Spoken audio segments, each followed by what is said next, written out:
Hello, everyone, and welcome to our Vegan Spirituality Online Gathering.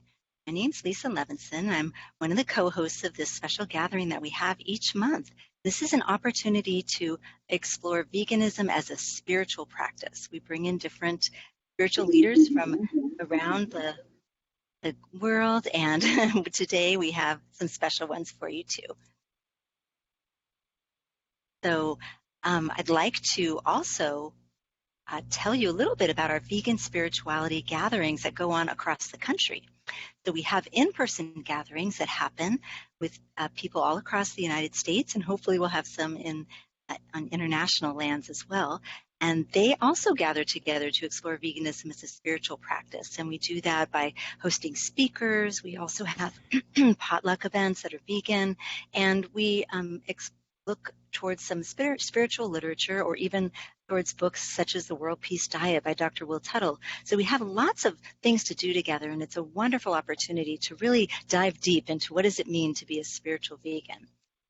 So you can find out all that information on veganspirituality.com.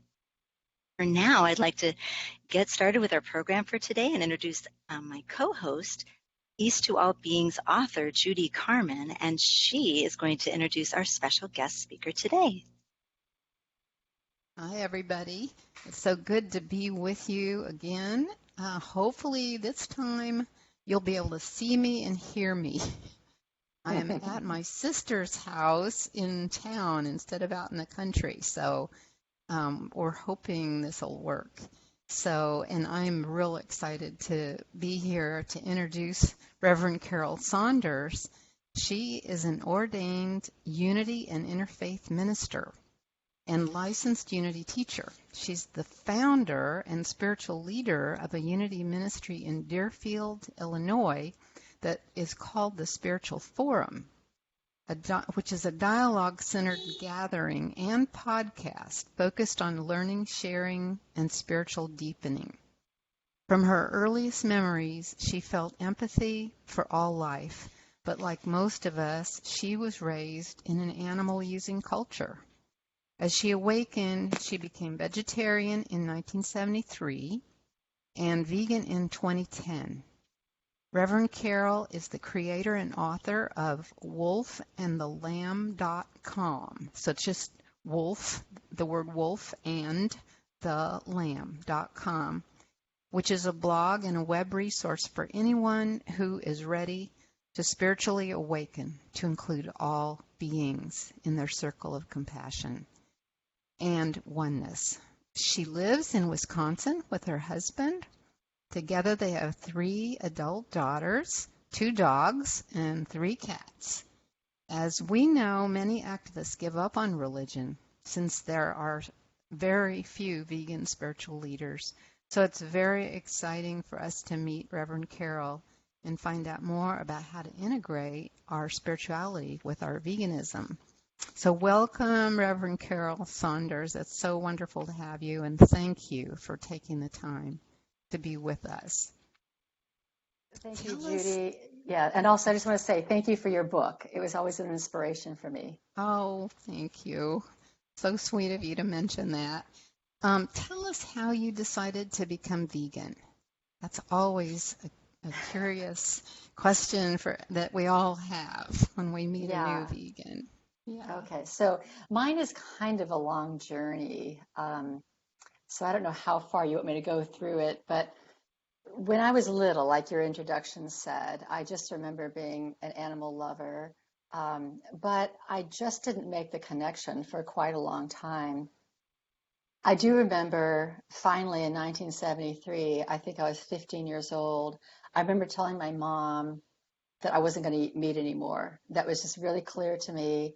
It had been progressing for a while, that this is like who I am. It was like for me to be consistent with who I am, I couldn't continue to eat animals. And so I remember being in the kitchen. I remember telling her that in 1973. And then I went as a vegetarian for like 37 years before I kind of awoke to becoming vegan. So just as a backdrop, I didn't know any vegetarian in my life. I mean, zero. I I thought I was the only one on the planet. I feel like I was probably inspired by the book Diet for a Small Planet. Do you remember that book? Way back in the 70s. But I didn't have any friends that were vegetarians. I didn't have any role models that were vegetarians. So I did my own vegetarianism within a world of meat eaters. I wasn't an advocate. I was pretty quiet about it.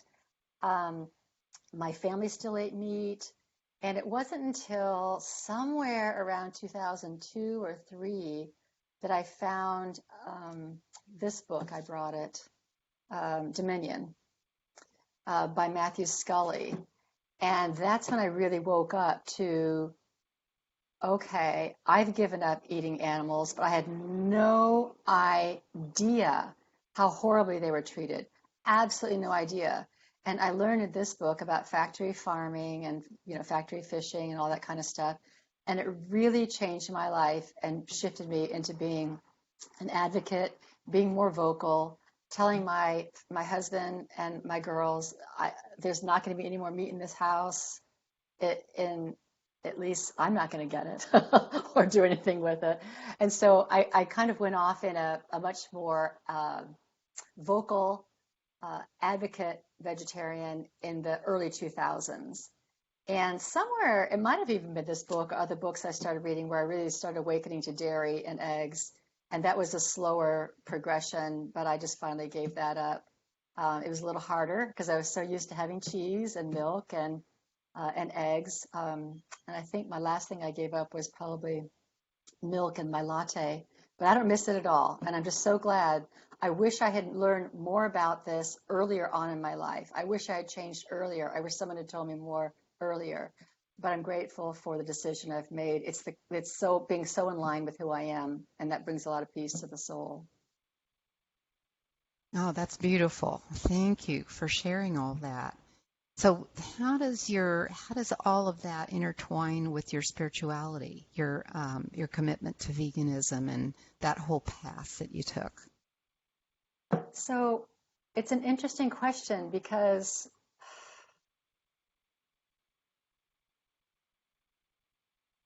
it's such an obvious expression of spirituality. So if I were, my background is unity. So if I were to look at some of the things that I teach and some of the things that I know as truth, the belief in oneness, that we are all one, that would call us to not hurt another being. We know that if we're all one, we hurt another, we hurt ourselves. We're kind to another, we're kind to ourselves. We know that. The principles of universal love and peace. How can we be expressing universal love and peace if we're not? How can we be that? How can we create that in our world unless we're being that ourselves? So for me, veganism is definitely a spiritual practice. I mean, it's not just a practice, though. For me, it's a natural outgrowth of spirituality. I really feel like everybody is on the path to be vegan. They just don't know it yet. Anyone who's on the spiritual path, I should say. Everyone who's on the spiritual path, at some point, they have to make this change because it just doesn't jive otherwise. All of your beliefs in oneness and love and peace, we can't believe those things. We can't want those things and want the outer world to create them unless we're being it ourselves. Yeah, it's so true. And I love what you said. It's an outgrowth, a natural outgrowth of spirituality. It's just logically leading in that direction if you're interested in oneness and peace and loving one another, the golden rule, all of that. Yes.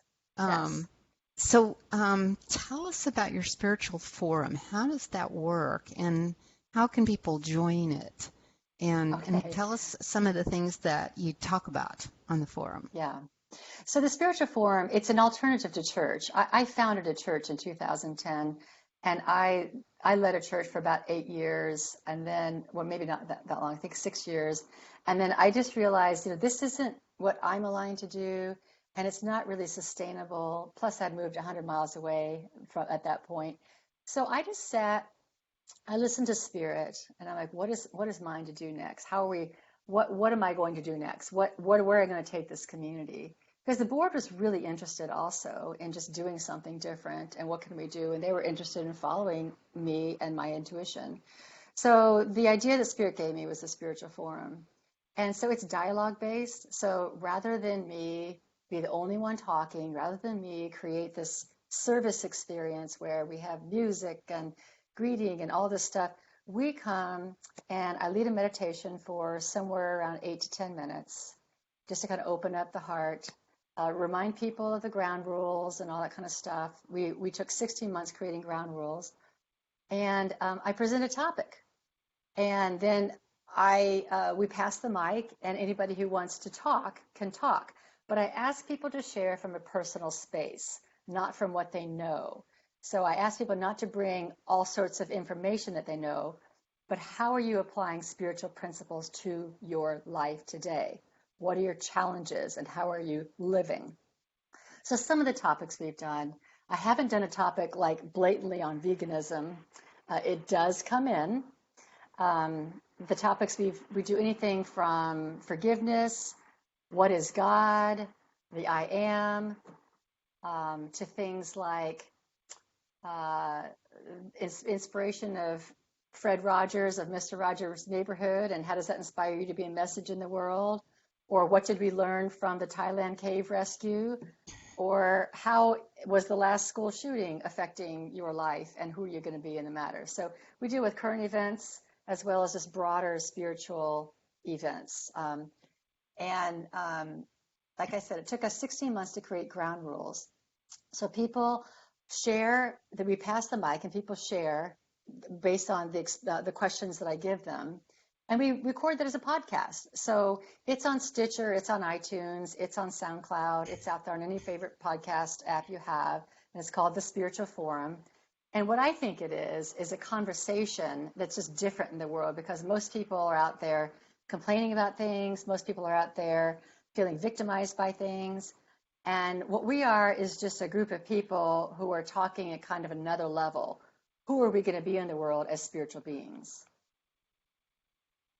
So how do we join this? It sounds fascinating. And it's all online, right? Or is it just phone? Yes. Or?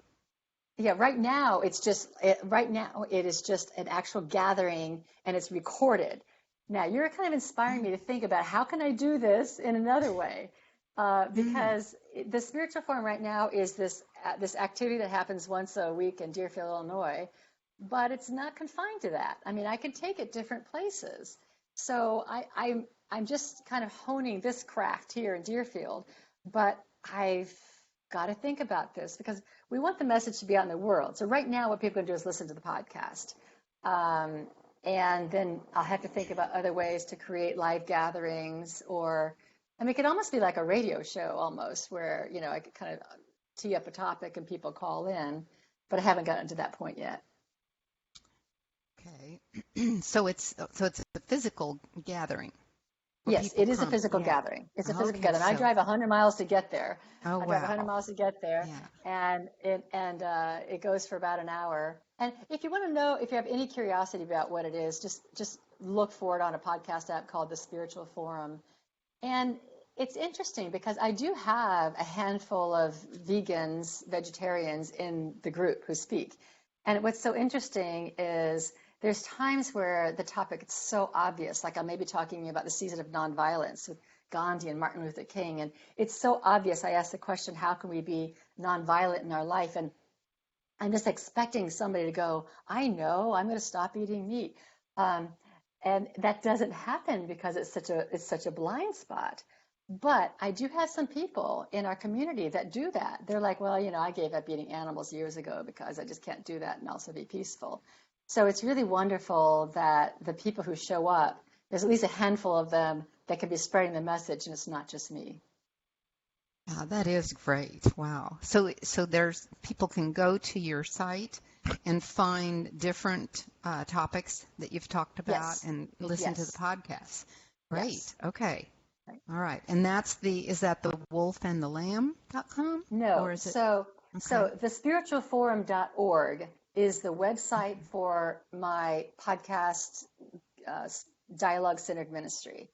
And if anybody listens to podcasts, if they listen on iTunes or Stitcher or one of those other platforms, if they just put in the Spiritual Forum, they'll find it. If they go to our website, thespiritualforum.org, there's a podcast page and they can find it there. The Wolf and the Lamb is something completely separate. That's my personal blog. And that's another way that I'm really a message in the world. It's not connected to any church or unity or anything like that. It's just something that I do as a writer, to write about topics to inspire people, to awaken to this whole other group of beings out there and bring them into our circle of compassion. That's awesome. Okay, great. So I think Lisa maybe could put those two resources on the chat box, maybe, so everybody could find both the Wolf and the Lamb and the Spiritual Forum. Just to let everybody know why it's called Wolf and the Lamb, it comes from a scripture in Isaiah, which is a prophecy, that there will be a time when the wolf and the lamb lie together and a little child will lead them. So it's a prophecy about our predator consciousness shifting to a consciousness where we all live and love and play together. And that's actually in Isaiah. Yeah, beautiful. Wow. Okay, now, Charles and Myrtle Fillmore. They are the founders of Unity, and they founded it many years ago, turn of the other century. The 19th century, right. And in your research, you have found that they were almost vegan in a time when animal rights and liberation was rarely discussed. They had many profound writings regarding kindness to animals. And yet, as we know, a lot of Unity ministers have kind of fallen away from their teachings about animals. And that's always been kind of a mystery to me why that happened. And you've been researching that. So tell us more about this fascinating history of the Fillmores and their beliefs. And do you see Unity coming back to those beliefs anytime soon? Yeah, that's a really good question. So I'm committed. So I'm a person who just does what Spirit guides me to do. So I have my Spiritual Forum, which is my gathering, and I have my Wolf and the Lamb blog, and I also have a real commitment to bring back to life the Fillmore's teachings. And I created this little booklet. It's called The Forgotten Teachings of Charles Fillmore, and I've purposely titled it not about their ethical vegetarianism, but the title is How Our Relationship with Animals Connects to Universal Love, Ethical Living, Spiritual Development, and World Peace. Because people think about the Fillmores as being ethical vegetarians at the turn of the 19th century, which is true. But it wasn't just a diet for them. This is a spiritual lifestyle, and it's a really important distinction. From what I could tell, they became ethical vegetarians sometime around 1895. That was a long time ago. And I think they were influenced by Harry Church, who was a Seventh-day Adventist. And there's a story out there that Harry Church came into their house and said something like, "Why are all these murdered things on your table?" And the Fillmores were like, "What?" And I don't know if that's true or not, but I think many of us have those awakening moments where you're just going along in your life and somebody points out that something you're doing is absolutely insane when you stop and think about it. And they both gave up the consumption of flesh. So it's well known that the Fillmores were ethical vegetarians. Now, since then, I have found out that it's more than just the Fillmores thing, being ethical vegetarians, just like I try to tell my own community. It's more than just me being a vegan. This was a lifestyle for them that they were attempting to teach to the world. And it was a message of unity itself. So it wasn't like they were separate and Unity did this. They were forming Unity as this message. And in 1906, they opened the Unity Inn, which is a Kansas City vegetarian restaurant, and it served nearly 10,000 vegetarian meals a week.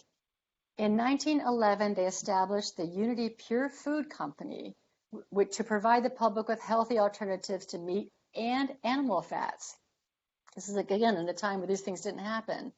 They had a column in their Unity magazine called The Vegetarian that one of their sons, believed to be Royal, his name is Royal, that he was the regular writer. And that writing, the vegetarian column was not just about recipes, although they had recipes, but it really was about the ethics of leaving animals alone.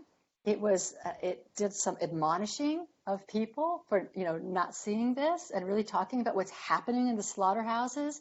I think it was as close to something like, like a Mercy for Animals or a, PETA or something. I'm not saying that they did those things, but they tried to expose this for people so that they could see that this was at odds with our beliefs. The Unity Statement of Faith, written by Charles Fillmore, I brought it here. In 1921, it had a statement: "We believe that all life is sacred and that man should not kill or be party to the killing of animals for food. Also, that cruelty, war, and wanton destruction of human life will continue as long as men destroy animals." So Charles is making the connection that as long as there is a consciousness of exploitation and we are directing it towards animals, if that consciousness is if that is in our consciousness, that it will be in our world, because what we see in our world is a reflection of what's inside us. And so he connected our treatment to animals to our treatment of people. The other thing that they did, which is very interesting, is they had a non-leather product to bind their Bibles. And they made this statement that unity, this is a broad statement, unity opposes the use of any product that necessitates the taking of life, whether it's food substance, wearing apparel, or general utility. So from what I could discern from that, they weren't vegan. That term wasn't really a term then, and I don't even know if people really knew about, being vegan. But I feel like they practiced to the best of their ability what I call the spiritual practice of ahimsa, or just compassion for all beings. And they were awake and aware enough to know that things like leather and clothing, and that was also part of it. Yeah, they were really ahead of their time in a lot of ways. And they were way out there. Yeah, That's amazing. They were. Yeah. Yeah, and Charles wrote about it a lot. And the booklet that I had here, the booklet is just a little bit, just a fraction of some of his writings. A lot of people know that he wrote about the metaphysics. A lot of people know that Charles Fillmore wrote about how you're putting anxiety and death and fear in your body because it was actually in the animal before it was slaughtered. He wrote a lot about that. But I don't know if a lot of people know that he also wrote about this is a way to express universal love, and we won't have peace as long as we're killing animals. And when you're spiritually developed, you're going to naturally want to leave flesh, he used to call it flesh, off your plate. That it's just a natural part of spiritual development. And he also wrote things like God is calling us to be higher and to leave these things off our plates. He was very, very direct, very clear, and very inspirational. Yeah, well, we need him here now, but we have you, and and there are more Unity ministers who are vegan, you've been telling me. And yeah, I'm finding them. Pretty Yes, exciting.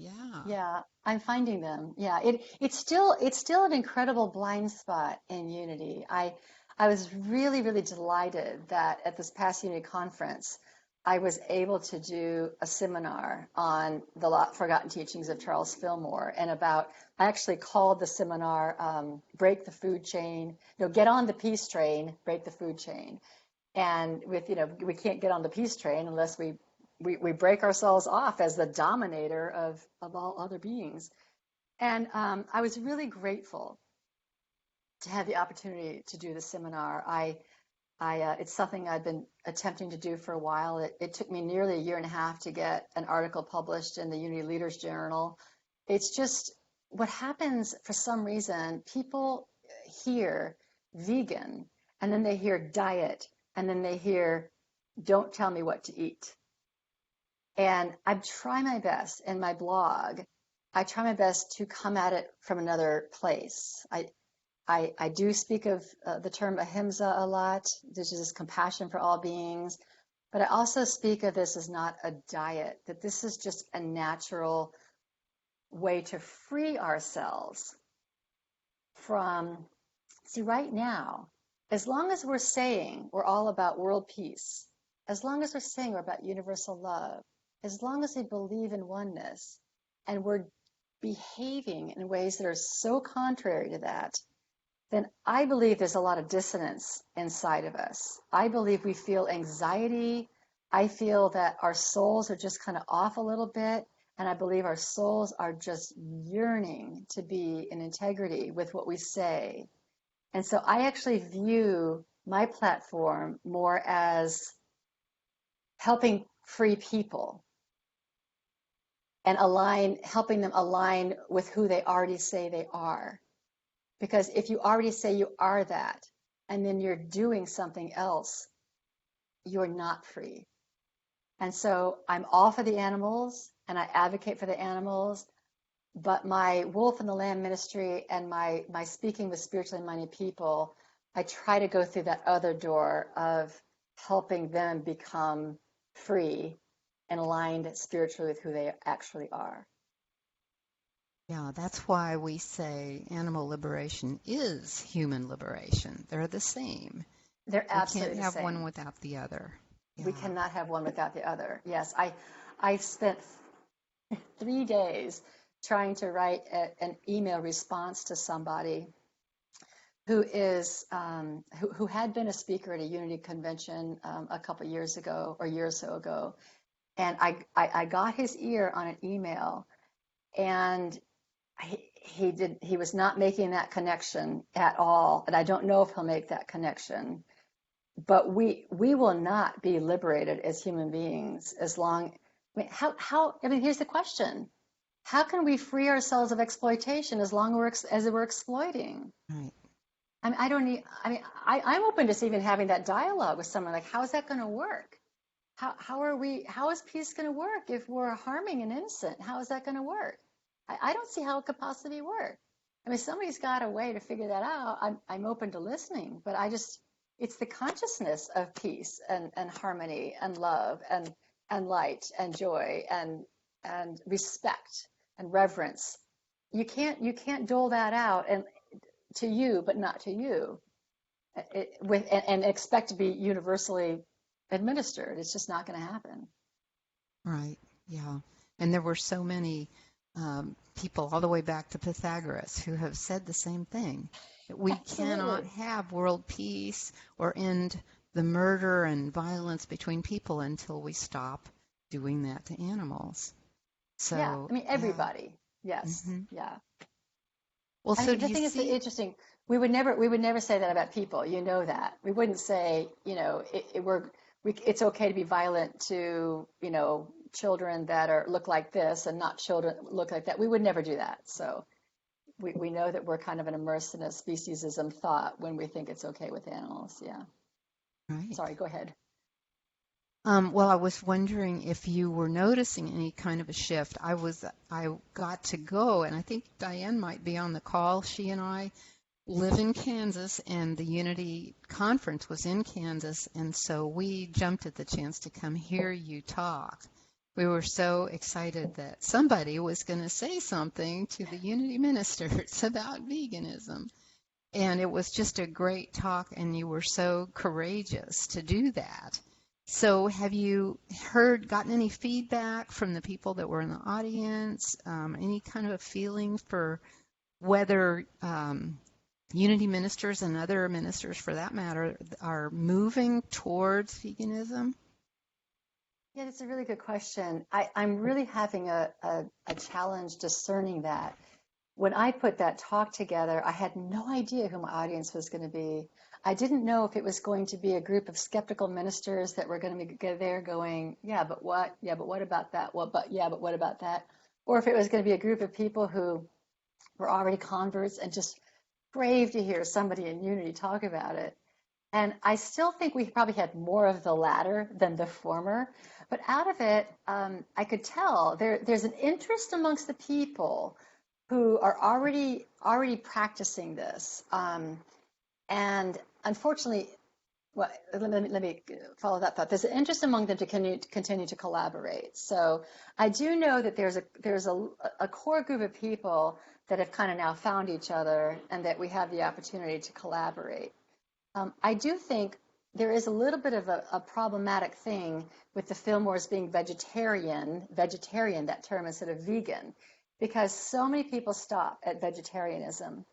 There are so many, it's not uncommon for there to be vegetarians in Unity. And that's one of the reasons in my presentation, I spent some extra time talking about the dairy and the egg business, just to wake up a little bit to what that is, and be open to taking that step, because the violence and the domination of the feminine in those industries is just so egregious. And I also think that that's another thing to work on with Unity, that vegetarian is not the final stopping point. Yeah, great. Yeah, because a lot of people do get stuck there and Oh, yes.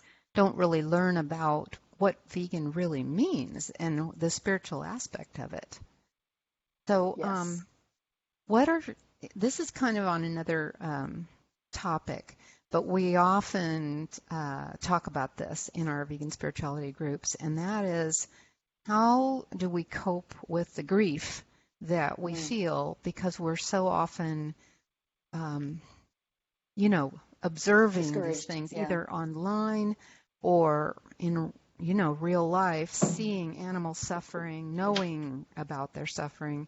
And so there's a lot of grief, and we talk about vegan spirituality as being a way to help us cope with that grief. But how do you see that? What are some of the things, the techniques that you use? Because I'm sure that you are confronted with that as well.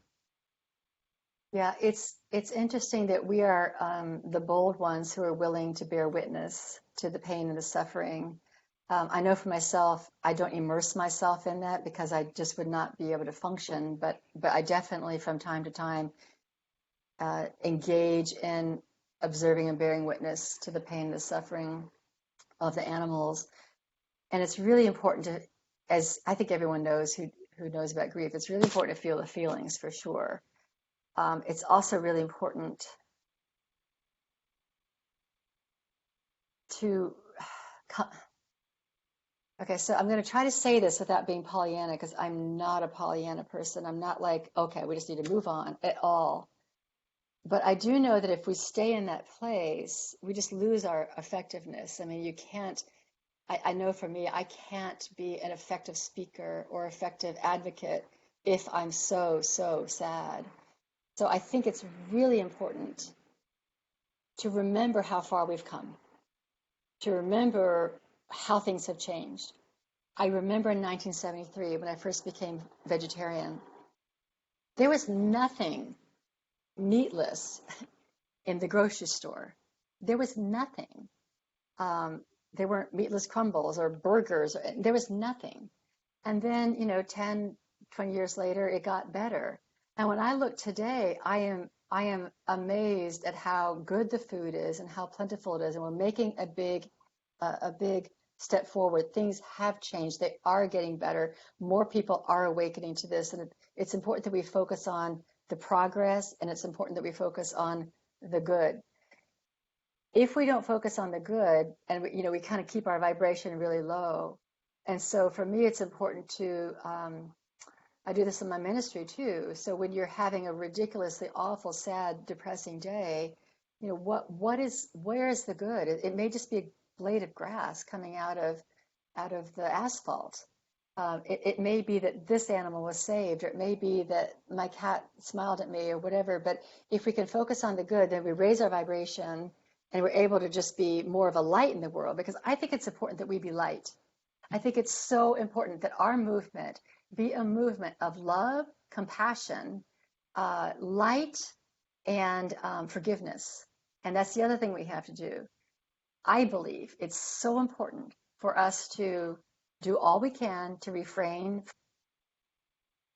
hating back, hating the abusers, or hating people. A lot of the vegan movement hates people. People are awful. I wish they'd all died and the animals would be happy. I understand that. I really do. And I think that to be true to who we are, it's really important for us to love universally. So we have to come to forgiveness. We have to have compassion for the perpetrators as well. This is probably going to bother a lot of people on this call. But I don't see how, again, this movement's going to be successful if we go to the dark side, if we go to the darkness, if we go to anger and resentment and hate and all of that. So I don't know if I made sense in all of that. But I think, okay, the other thing, this one's going to sound a little trite, but I do think it's true. See, I believe that God is love. I mean, God is love. Wherever love is, God is. Wherever we love, God is. Wherever we are being loving, we are being God. I also believe that love prevails. I know that humanity has gone through horrible, horrible wars and holocausts and exploitation, all sorts of things, and I still believe that love prevails. And I believe that love will prevail here. I believe that there's also just a trust and spirit to have. I don't mean like wipe my hands, God's got it handled and I'm not going to do anything. I don't mean that. But to know that in the long run, I feel so certain that in the long run, people are going to look back on our generation, just like our generation looks back on the 1860s and goes, how could slavery have ever been okay with you guys? I mean, people right now are upset about some of our greatest leaders because they had slaves back in the 1800s, because their consciousness was that. And I think, I don't know if it's going to be 50 years or 100 years, but I think the people of the future are going to look back and go, how did people ever do that to animals? I don't even know how that was ever okay. And I think that's going to be because of the work that we're doing today. And I feel like we should feel really good about that. Wow, thanks. What a pep talk. That is so Yeah. helpful. Everything you said, I'm sure everybody listening was helped by that, because there is a lot of anger and depression in our movement. And I think we, especially because of our understanding and what you're teaching, we can do something about that. And you just really helped us see how we could do that. So, and for our own selves too, not just other people. Sure. Yeah. It's so important that we raise up. I mean, it really is. I mean, not to not bear witness, but it's really important for us to be light and find the light. On my Wolf in the Land, I did a whole blog on giving thanks to everyone who's in this advocacy, and the farm sanctuaries and the bloggers and the rescuers, and everybody, because we're all on this one amazing team. And our purpose is to bring love and light and peace to the world, to ourselves and to all beings. And what better work can there be? Yeah, hear, hear. Well, is there anything else you'd like to talk about before we open up for questions? Because I'll bet you there are some questions. Yeah, okay. I don't know that I have much else to say. I think if I hadn't had the opportunity to say it, I would have said, I just think it's really important for us to remember that our movement is one of love, and that we just need to be that. Just like we want people who eat meat to stop eating meat because it's the loving thing to do, we also need to be loving to people, even the ones who we're so darn mad at. Yeah. Right. So, thanks. Lisa, do we want to open up for questions now? Sure. There she is. Yes. Hi. Wow, that was so enlightening. I thoroughly enjoyed your interview, Carol. Thank you so, so much. I benefited personally from it right away. My pleasure. So, yeah, I think it's part of our work, our inner work, is to be that light. And sometimes it takes an effort, and it's worth it. It's so worth it.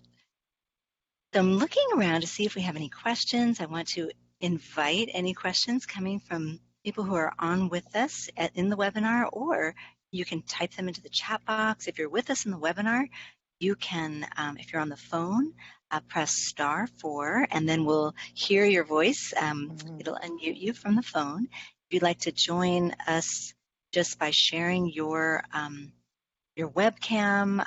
Some of the people who joined had their webcams on in the beginning. I just want to let you know you can turn them back on by clicking on the video icon, or you can turn on your microphone, and that way we can have a dialogue among all of us. And if you're watching from Facebook Live, you can also type into the comments there, and I'll try to find your comments on Facebook Live on our Vegan Spirituality page. So thanks to everyone for joining us and being part of this conversation. Looks like we do have a question. It's from someone in our webinar here. Do you believe it will be harder for ministers, not just unity, to come around to veganism? I don't know if the question is harder for ministers than regular people. Oh, okay. It shouldn't be. Oh, for God's sakes. This is a no-brainer, everybody. So, I just lost can you guys see me? Oh, if it looks like it's having a little trouble or two. So if we lose you, now I'm seeing you. Oh, you're seeing me. Okay. I don't know where I went. I don't see me, but I saw the person who asked the question. There she is. All right, there we go. Okay. Sorry about that.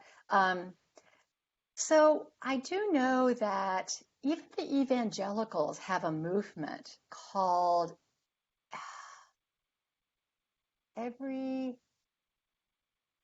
something like every soul matter, not every soul matters, every being matters, or something like that. I'll get the name right. I do know that even the evangelicals, I've seen evangelical ministers preach from their platform about how we're treating animals and how it's against God. I've seen that, and at mega churches, I've seen that. I don't know that they're yet into veganism, but more into like animal welfare. Like we really need to treat them better. I still think there's this fundamental thing. It is the fundamental idea that for some reason, animals are ours to use because we can or because we want to. And I think it goes back to whatever interpretation there was about Genesis about dominion, and they skip right over the natural diet, which was given by God in Genesis, which was every seed-bearing plant. So I think there still is a thing about animals are different from us, animals are under us, and that they are God's gift to us. As long as that thought is still prevailing in the consciousness of ministers, they're going to have a hard time waking up. But, sometimes the tail wags the dog. And I do think that this new generation, the younger generation, they're globbing onto this a lot faster than our generation did. And I think that younger people can spot being out of integrity a mile away. And I think we're going to find maybe some ministers have to change because their congregations have changed. I mean, I think we'll see that. I don't know. But I had a conversation on Facebook today, and it was on a Unity page, and I had asked the question that Judy asked me. Do you all sense that there's a change in pastors out there and being open to veganism? And I somewhat answered it because I said I'm sensing not so much. There's something afoot, but I'm sensing not so much.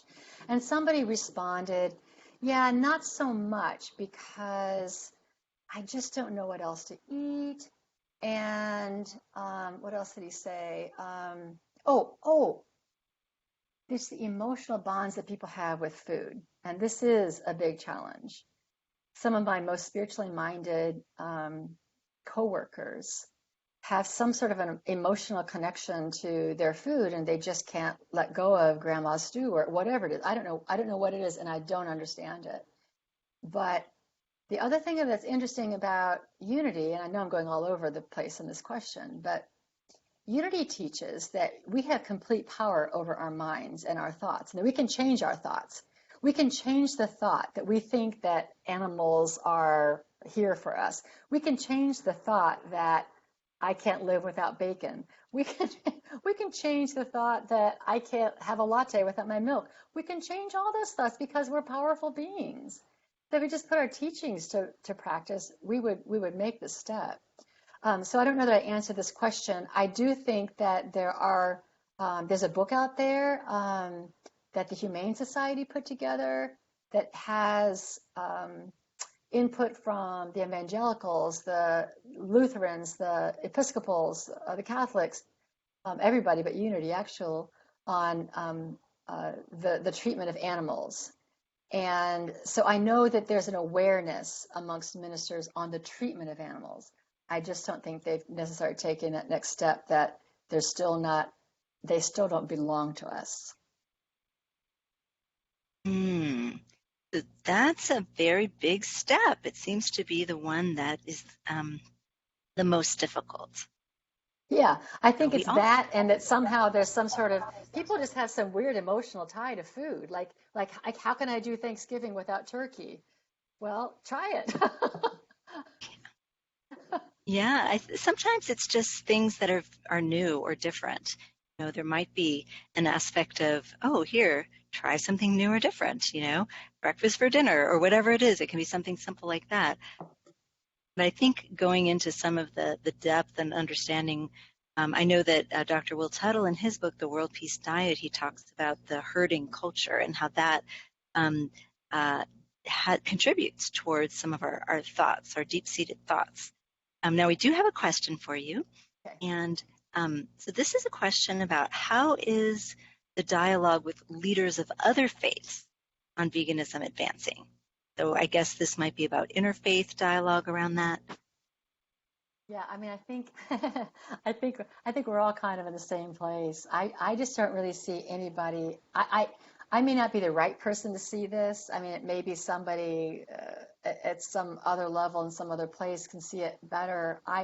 I'm not seeing any particular theology going, we're the front runners on this, unless they're, Jains, even a Buddhist. Oh my gosh, I'm sorry. I just remember when I was in my interfaith seminary, and I went to go visit a Buddhist temple and kind of met all the guys there. They were all men, and then we all went out to lunch together. And I was just so surprised they all ordered chicken. And I'm like, what, you guys? What is this? Why are you doing this? And they said something along the lines of, well, in Buddhism, we're trained to not offend anybody. It's like, well, you're not offending anybody. You're not in anybody's home. So I just think people just want to eat meat. I don't get it. But I also do, like I said to Judy, I really do believe that our souls are very constricted over this. I really believe that a lot of the illnesses and the stress that we have is because we say we believe one thing and we do another thing. And as long as we're doing that, we are torturing ourselves. Yes. So that is very key, to know that there's this cognitive dissonance that's within us. And that until that is healed, that we will struggle with that idea of actually creating peace within and also world peace. Yeah. But we won't have world peace if we don't have peace within. That's right. So we did have a comment here. Someone's sharing that the Jain Society of Texas, just Silas Rao, who runs Climate Healers, he spoke to them, and then they decided to start teaching or moving towards veganism. So that's one tradition. Also, we run, Judy and I help found and put together this Interfaith Vegan Coalition, and so we are aware of some other things that are going on in different faiths. I know that the Jewish Veg group put out a statement by 75 rabbis that was actually encouraging a plant-based diet. So that's a pretty amazing big step. And then there are also there's a Parliament of World Religions coming up in November that we've chatted about briefly, that hopefully we're going to have a little bit more of an impact to bring this idea of veganism to the interfaith world. And there are other developments that are positive, such as a movie called A Prayer for Compassion. That's just put together by Thomas Jackson, and that really interviews lots of different faith-based leaders to ask them about these questions that you've been exploring during our interview today. So there's exciting things happening, and the folks who did the Cowspiracy movie are now putting out their next film will be about ethics and religion, so we can expect some really interesting conversations. And you could Google, I just remembered it was called, the evangelical movement was called Every Living Thing. And it's just fascinating. I don't know how much it's really permeated their movement, but I was moved to write an article for Unity Leaders magazine. It kind of started off something along the lines of, I can't believe the evangelicals are ahead of us on this because of our heritage and everything. I had to edit it because that just wasn't readable. But anyway, I think Unity is going to start seeing not by the leaders of Unity, but by those who really want to influence. I think you're going to start seeing some things happening there too. But if they don't lead, they will follow. This is a movement. This is a train that's left, and I think that we're headed towards there's going to be a tipping point. And I really do. I really feel like this whole thing with animals and veganism, there's going to be a tipping point. And if you're on the wrong side of that, you're going to look really, really stupid. Now, we do have a question coming from one of our Facebook viewers, and they're wondering, so what are some suggestions? This person was struggling to go vegan, and I'm wondering if you had any suggestions just for health-based veganism. Any tips? Yeah. So, I mean, do you think the question is aligned with foods or with the mind and thoughts? Do you think it's foods? It could be both, I think. Yeah. I mean, I think there's so many resources out there. I can try to talk to both. There's so many resources out there, and I've really been surprised at how many resources are out there. I mean, Forks Over Knives has a whole meal plan. You can go to forksoverknives.com and join, and they give you this whole free meal plan for breakfast, lunch, and dinner. There's a few websites like that. The Physicians for Responsible Medicine has a really, really good vegan starter kit. I love. I mean, there's some really great cookbooks. If it's hard, I think the Minimalist Baker, she has really easy things that are easy to do, and they're pretty fast and also really, really yummy. So if that person's having issues because it's hard, also, oh my gosh, the Beyond Meat burger is fabulous. I just tried the Chow macaroni and cheese. There's some of these things that are also easy and accessible right out of the freezer of Whole Foods or your neighborhood grocery store. If it's about keeping on the path because it's just so easy to fall back because of other people or everybody else, so there's social pressure. That's also sometimes an issue, like, grandma saying, oh, why aren't you having my soup or whatever. I mean, I just really feel like it's important that people stay the course of their own decisions for their lives. And if you're taking a path that's kinder and gentler and more compassionate, that we just really need to come back to that center and knowing this is a God idea. This is a God calling. And there's nothing's going to pull me off this path. Nothing's going to pull me off this path. It's a win-win for the whole world. I'm sure people know that if we all gave up meat, we would have enough food for 4 billion more people. That's a great thing. We'd be helping communities that are lived by factory farms that are just having so much devastation with pollution. Would be helping deforestation. Would be helping the world in every single way. So it's very motivating.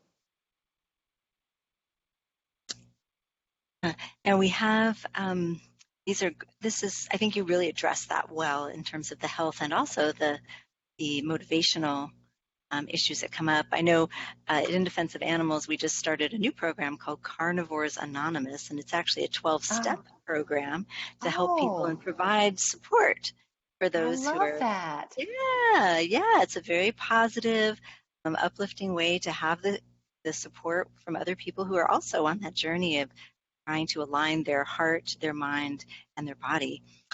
So that, if anybody's interested, is called carnivoresanonymous.org. Oh my And gosh. yeah, it's kind of got a fun name, but the concept is deeply spiritual. So I could say something like, I'm Carol, and it's been, 48 years since I've had meat. yes, exactly. I'm a recovering carnivore, something along those lines. So yeah, and we had a suggestion that I think was a good one I'd like to share with folks. One of the people on our webinar is saying in their UU fellowship, they started a vegan Facebook page, and that is helping to spread ideas and recipes and activism. So even something simple that you could do online within your own community might be helpful. And then Diane, who's in the Kansas area, she is so very grateful to you, Reverend Carol. She's really excited and hopes that you can speak at the Unity of Wichita sometime, because the new minister is vegetarian and is open to having you present. So definitely touch base with her about that. She's already spoken there, and so there are many communities that would welcome you to speak. So yeah, I'd be happy to do that. Also, if anybody's interested in my blog, you can subscribe and just take a look at what that is. That's also a web resource for people. To either awaken or just to see, or also to be inspired to stay the course. Yes, exactly. So I want to take a moment and just thank you so much for being part of this interview today, and for just sharing your insights and your light with us. This has been so interesting and very uplifting. So I know Judy and I both want to thank you. It sounds like I really appreciate the invitation and the opportunity. And anybody can email me, or my email they can get through on my blog or anything. I'm happy to stay in communication with people and support them. One more thing I forgot to say. Do I have a minute? Of course. Okay. So like I forgot to mention this.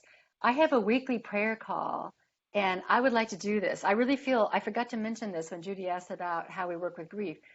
I really would like to have more people praying for animals and awakening of humanity. I believe in the power of prayer. I believe our minds and souls and hearts together really create in the world. And so I would love to see more prayer circles and more opportunities. I have a prayer call with my community. Anybody who wants to, it's 7 a.m. Central Time on 7:30 on Tuesday mornings.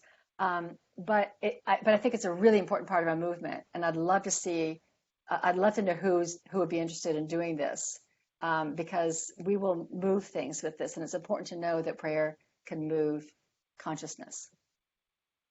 Yes, Reverend Carol, I just wanted to mention that we do have a prayer circle for animals. It's a Facebook. Okay, yeah, and we've got quite a few people on there now, and asking for prayer for specific animals or maybe for a group of animals, and I post a prayer on there every week.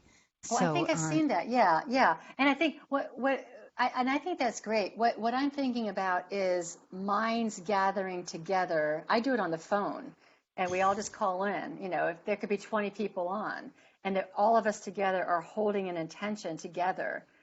So I'm not saying that what you're doing something fantastic. And I also think that we could get our minds together and just focus on awakening humanity. And I think we'd have a great result. Oh, count me in on that. Yes, I'm all for that. There's actually something called the intention call, which is done. It's not actually for animals, but it is for other topics. And I think that either getting you, Carol, on that call as a guest to lead the intention that week, that would be fabulous, because it's really thousands of people tune into it's called the intention call. And so that might be something to look into, and just have you there, talking about the animals and just doing a prayer for the animals, getting that intention going. I think that's something I would love to help manifest in our community, something where we can all be there at the same time. And like, I know Judy has her lovely prayers for animals that she shares, and that would be another They're forum where beautiful. Yeah. share that.